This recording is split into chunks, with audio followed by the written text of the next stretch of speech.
Hello again, this is Dr. Moore with efficientminds.com.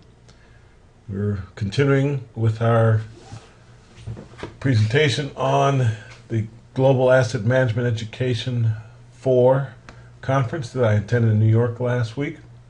Now we're on the other keynote sessions, beginning with the Fed in Washington perspective.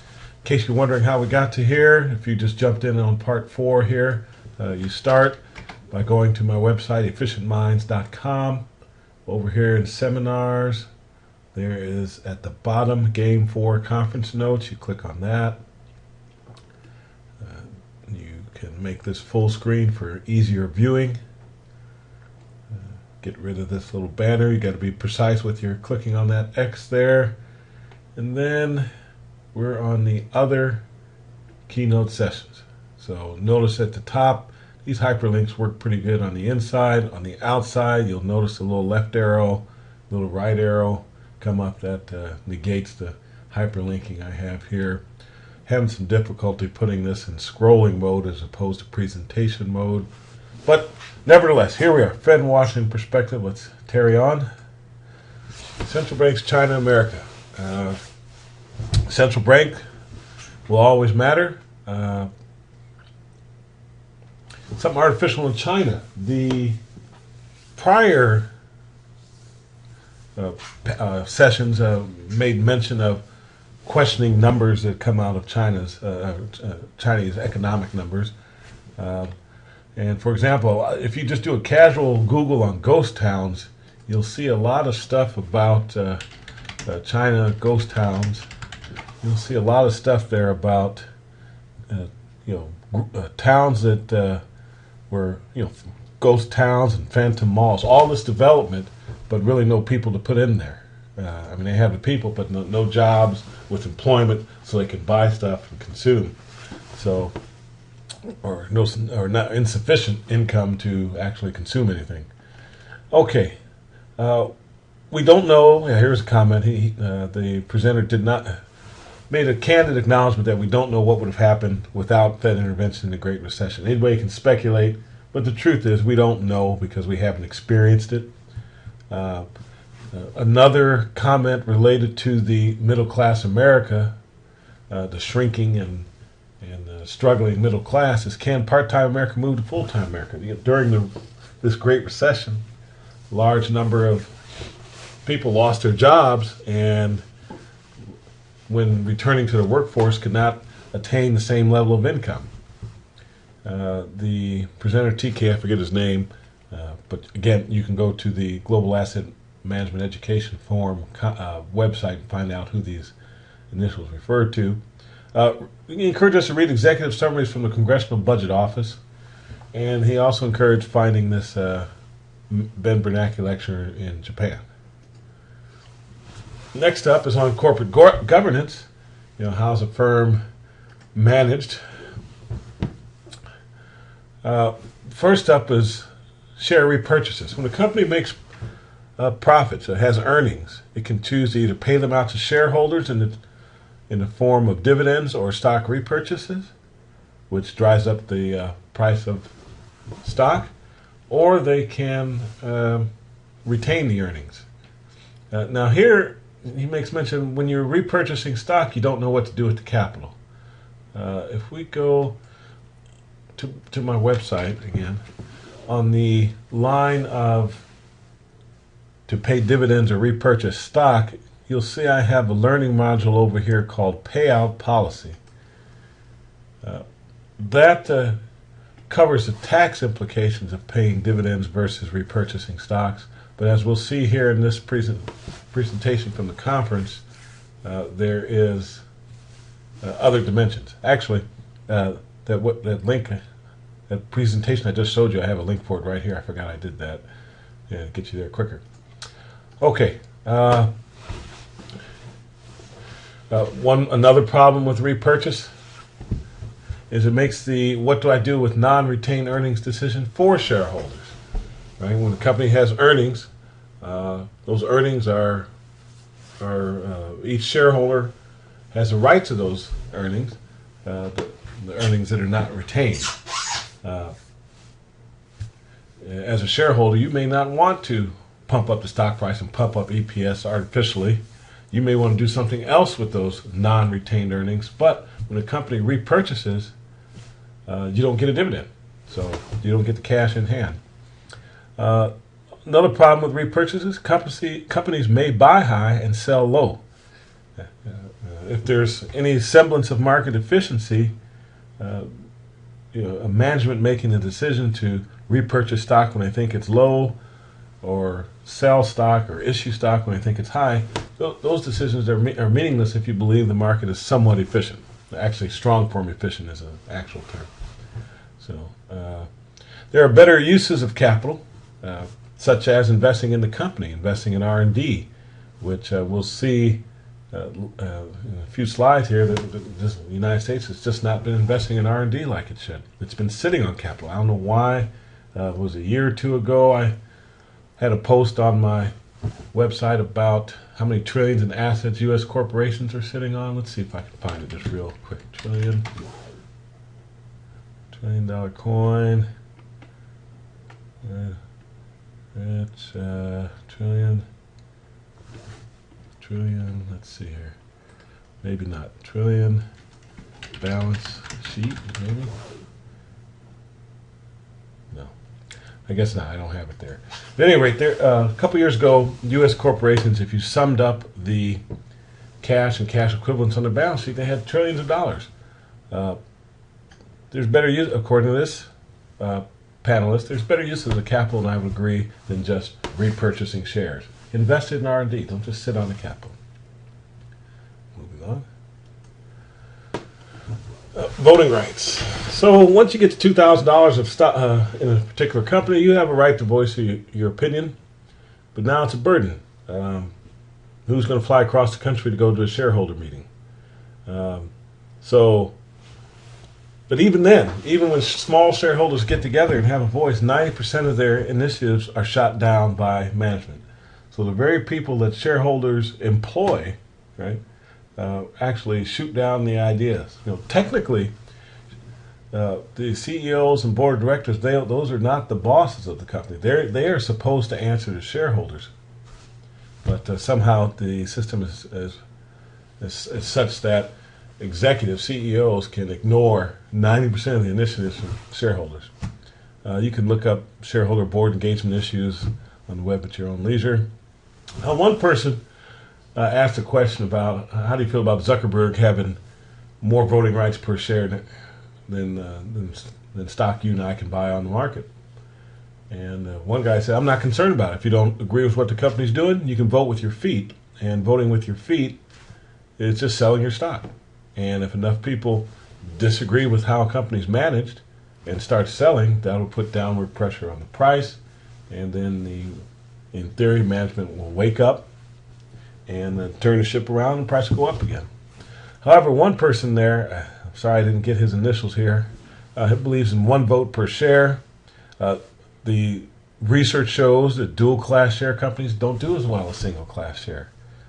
And separating ownership from control, if you do it, there's better be a good reason. I don't remember if he articulated any of those good reasons. I challenge you to go find good reasons to separate ownership from control by making Zuckerberg shares have more voting rights than the others. ESG, that's the environmentally, socially, and government compliant version of VTI. There is a fund there, EAPS. Let's just, for fun here, let's do finance, Google.com, and let's compare, see what is EAPS. Okay, and let's do, how much history do we have? How long has it been? 5 years. Let's compare it to the Vanguard Total Market Index. Which has done better? Well, unfortunately, although they look highly correlated over this time frame from February 2011 to March 2014, Vanguard, which invests in companies that may not be caring about the environment or social responsibility, corporate governance issues, but it's returned double, more than double. So I guess the question here still stands. Are there any environmentally, socially, and governance compliant versions of BTI? The answer, perhaps EAPS, the answer is no. So I challenge you to go find a stock that does just as well as or better than this Vanguard Total Stock Market Index, but is also ESG compliant. Good luck with that. Finally, global markets. This particular panel is one of my favorite ones from when I went to the conference 2 years ago. I had the guy from Fast Money who's more into short-term trading. We had Abby, who has a wealth of experience at Goldman Sachs and is very, very good at her stage presence and her articulation. Okay, and actually this is her initials here. Abby, I forget her last name. All right, so buy into a panic, sell into a rally. She actually didn't put it that way, but she did say you should buy when the worst case is priced in, right? Because it's only up from there when you think about it. Similarly, sell when the best case is priced in. Well, if you think about it, it's only down from there. And she said today, in general, the best case is not priced in. A good case, I suppose, is in there. But the best case is not in there yet because there's still some concern about growth moving forward. And also the good times are over for fixed income, which, again, as I mentioned in previous pages in this presentation, that as rates rise, the value of your bond portfolio will go down. And rates are about to rise. Okay, 2 ways to make money. Play against prejudice and emotion, which is similar to this comment I made here, buy into the panic, sell until a rally.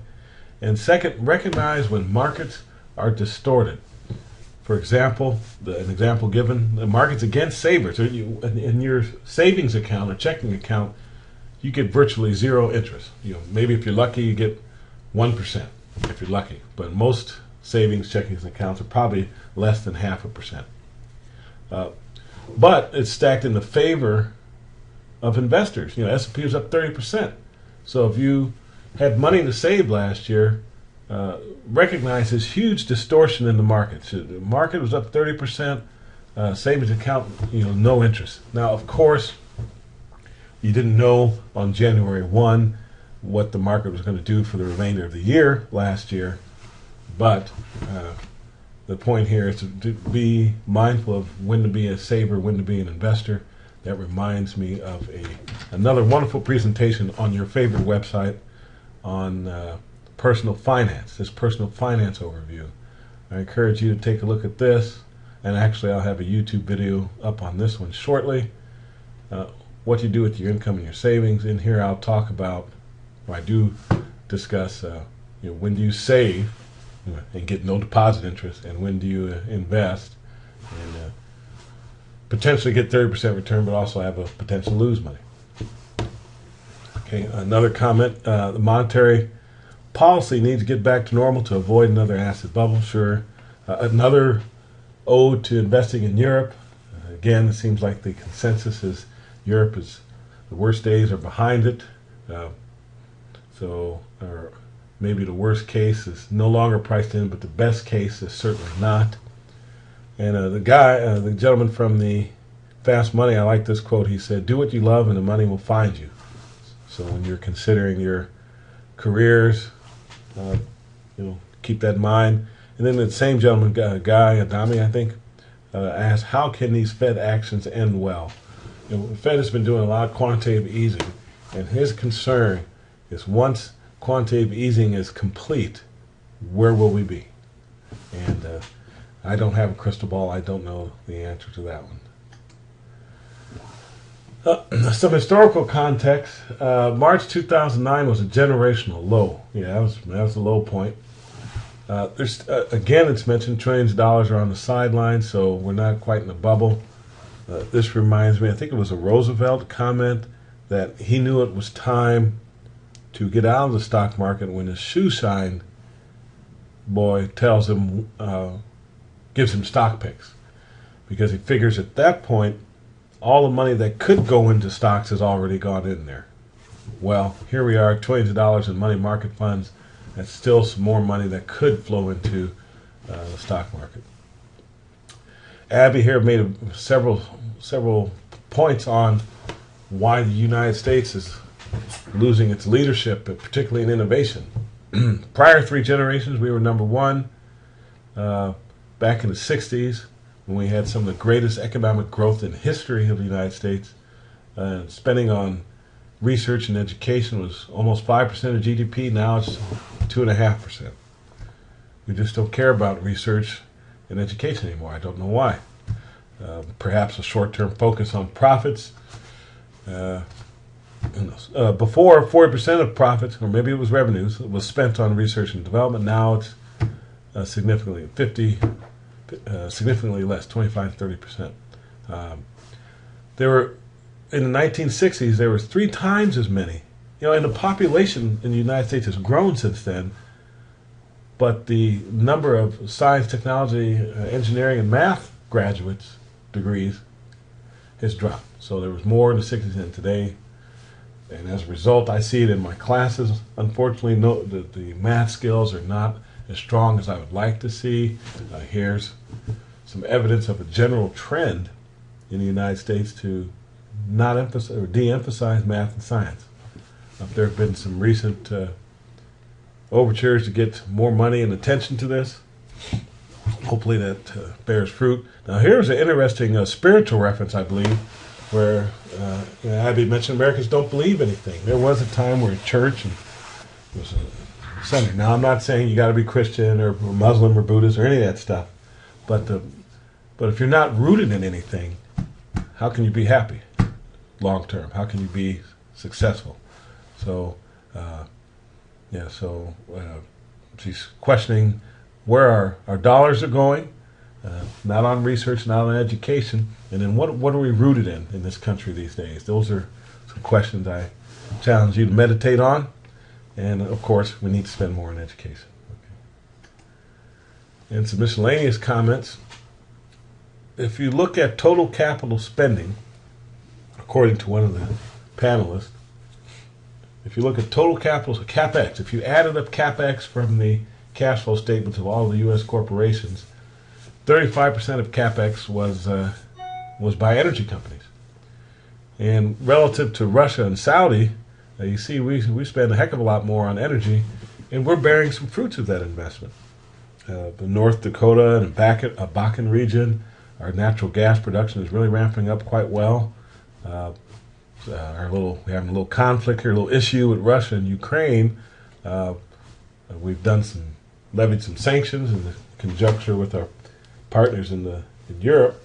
But another tool in the toolbox is to flood the market with our cheap natural gas. Russia makes money selling natural gas, but if the price of that natural gas goes down, what are you going to do? And I had a former student, he's Russian, and I pointed these numbers out to him, and he said, well Russia will just, rather than spend the money, let someone else spend it and then try to take it. Which is, I don't know if that's what's going on in Ukraine or around there, but maybe Russia should have invested more instead of trying to take more. But who knows? I'm not a politician. I don't know all the issues. I don't understand the suffering of each side, but that's a whole nother. All right. So what causes rates to go up? 2 things: inflation or Federal Reserve action, because the economy is gaining traction.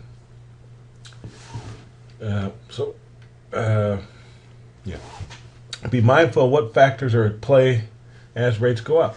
So are rates going up because of inflation, or are they going up because Fed action? And again, I heard look at Europe, but not emerging markets. And that was from Mr. Darst in his asset allocation breakout session. Okay, so that's it for the keynote sessions. And the next video we'll talk about some of the breakout sessions. Thank you for listening and watching.